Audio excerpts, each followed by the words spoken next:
The entire LEGO Star Wars January 2026 wave has just leaked. Now, a few weeks ago, we got some rumors of various different 2026 sets. However, now we know the entirety of the January wave. And this is all thanks to Max Bout Day on Instagram, one of, if not the most reputable leaker in the community. So you know all this stuff is legit. And there are a total of 10 sets releasing on January 1st of 2026, which is very exciting. LEGO hasn't done a large January wave like this in years. And the first one is 75436 Mandalorian and Grogu speeder bike with 58 pieces and a retail price of $10. And as of now, it's said to include the Mandalorian figure from the UCS Razor Crest. But I'll get to that in a second. First of all, I want to talk about the price point of this set, $10. From what I know, this is the first time LEGO is releasing a sub $20 set that's not a microfighter or a battle pack in years. I want to say over a decade, which is really interesting. Now, this very well could be a poly bag, but even if it's a poly bag, it's still interesting that they're making a $10 set like this. They just haven't done that in so long. And about it including the UCS Mando figure from the Razor Crest, to be honest, it kind of makes sense because from what I know, that figure is the season 1 version of the Mandalorian, and I assume this set is going to be based off the scene in the very first episode where he initially discovers Grogu, kind of like the Trouble on Tatooine set they made back in like 2019, I think. So it does make sense as to why they're including this figure, but I do have to say at the same time, I was not expecting this at all. It's going to be going from the exclusivity of a $600 set to a $10 set, which is going to make a lot of people happy and a lot of people not happy, but to each their own. Anyways though, next up we have 75436 Cobb Vanth versus Cad Bane with 207 pieces and a retail price of $30 US. And it turns out this set is actually real. To everyone's surprise, it actually is a real thing. In the rumor video I made a few weeks ago, this was one of the only rumors that I was actually skeptical of and was thinking wasn't real, but now it's been confirmed by multiple reputable leakers, including BrickFlicker and Max obviously, so I guess this is actually a real set. And from what I know, it's just going to include Cobb Vanth and his Boba Fett armor and Cad Bane obviously, and the build is said to be Cobb Vanth speeder. So again, yeah, the set that everyone was kind of weary of is actually real now, and honestly, I'm excited for it. I'm excited to get a Book of Boba Fett version of Cad Bane, and I'm excited to get Cobb Vanth and his Boba Fett armor. I think he's going to be a great looking figure. However, I do have to say, it's definitely pretty weird to release a Book of Boba Fett set in 2026, but it is what it is, I guess. Now, the next one is really interesting. It's going to be 75440, a Midi scale AT-AT with 525 pieces and a retail price of $60 US.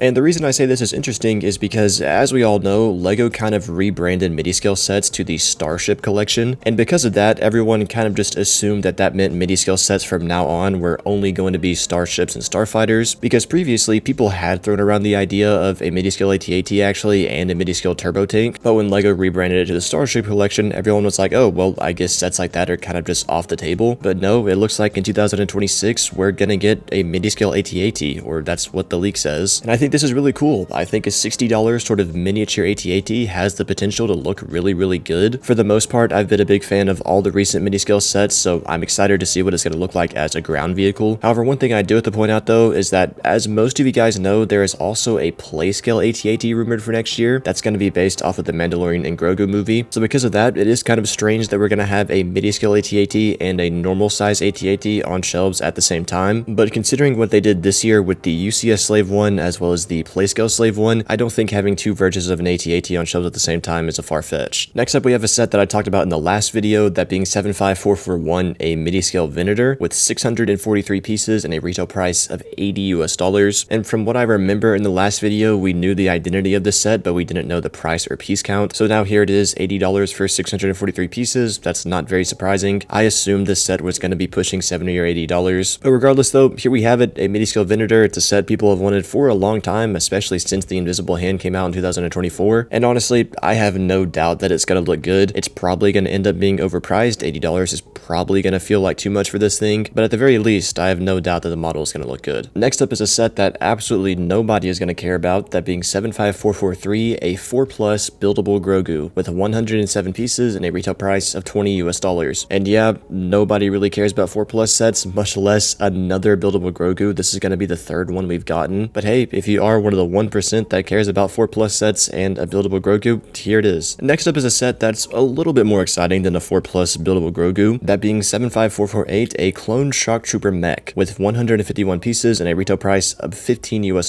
And I say a little bit more exciting than a 4+ set, but honestly, it's not much. I think it is cool that LEGO is making a clone trooper mech, but I mean, at this point, the shock trooper just kind of feels like a lame option. They're really milking this figure, and to be honest, $15 for for one shock trooper is kind of a dumb deal. And if you're someone that doesn't have a shock trooper yet, there'd honestly be really no reason to buy this set, because for $30 you could just go and get the clone trooper battle pack that also includes a shock trooper for a way better value. So again, it's cool that LEGO's finally making a clone trooper mech, but at this point a shock trooper is probably one of, if not the worst options for a clone to put in it. If they're going to charge $15 for a simple build and one minifigure, at the very least I think it should be a figure they've never made before. Anyways though, next up we have a buildable character, that being 75452, a buildable BB-8 with 569 pieces and a retail price of $90 US. And at this point I think it's very clear that LEGO wants to continue making at least one buildable droid a year. And I mean, I guess BB-8 is an alright option. I guess they're trying to make all the main character droids first, but at the same time I don't think many people are going to be interested in this set, and there's definitely a lot of other cooler droids they could make instead, like a buildable super battle droid, a buildable commando droid, or even a different astromech version like Obi-Wan's astromech. I think all of those sets would honestly be a lot cooler than BB-8, but hey, that's what they're making, and unfortunately I don't think many people are going to be interested in this set. Next up is another set I talked about in the last video, that being 75449 Siege of Mandalore battle pack with 116 pieces and a retail price of $20 US, which I have to say is actually pretty interesting that the reported price on this is going to be $20 US considering the Night Trooper battle pack that released this year for $23. I'm not really sure what this means. I guess this set's price is subject to be raised to $23, but again, considering the Night Trooper battle pack, it is interesting that this set is reported to be the normal battle pack price of $20. But regardless though, it's going to include 2 Mandalorian super commandos as well as 2 332nd troopers, and I'm not gonna lie, the only reason I'm excited for this set is just because of those Darth Maul Mandalorians. The 332nd troopers are probably gonna be the exact same ones we got back in 2023. However, these Darth Maul Mandalorians we haven't seen since 2013, I think, so it's been well over 10 years, and I'm just really excited to see LEGO's take on a modern version of this figure. And as for the build goes, I mean, I don't really know. I guess it could be a speeder or maybe some sort of rockwork build like that battle pack from 2024, which I honestly think I would prefer the rockwork build because I actually really like that 2024 battle pack. But regardless though, the main reason I'm excited for this set is just because of those Mandalorians. Getting more 332nd troopers is not very exciting at all. Anyways though, now there are 2 sets left in this January wave, and I'm not gonna lie, I was kind of capping in the title of this video because we don't know what these 2 sets are. The first one is 75421 and it's said to be an Imperial set for $70, and the second one is 75423 and it's said to be a Rebellion set for $100. So again, I was kind of capping in the title of this video. We know all the sets from this wave except for these 2, but at the very least we know one's going to be an Imperial set and one's going to be a Rebellion set, so I guess from there you can make your guesses. And honestly, I personally don't really have any good guesses on what these 2 sets are going to be. The $100 Rebellion set is really interesting sounding. This very well could maybe be like an Echo base or something, but other than that, I honestly can't really think of anything. So I guess if you guys have any good guesses for what these 2 sets could be, let me know down in the comments. Anyways though, that's going to do it for this video. That is the entire January 1st, 2026 wave. Let me know what you think about these sets down in the comments below. If you're new, please consider subscribing, and if you want to check out more of my videos, you can see on the screen right now.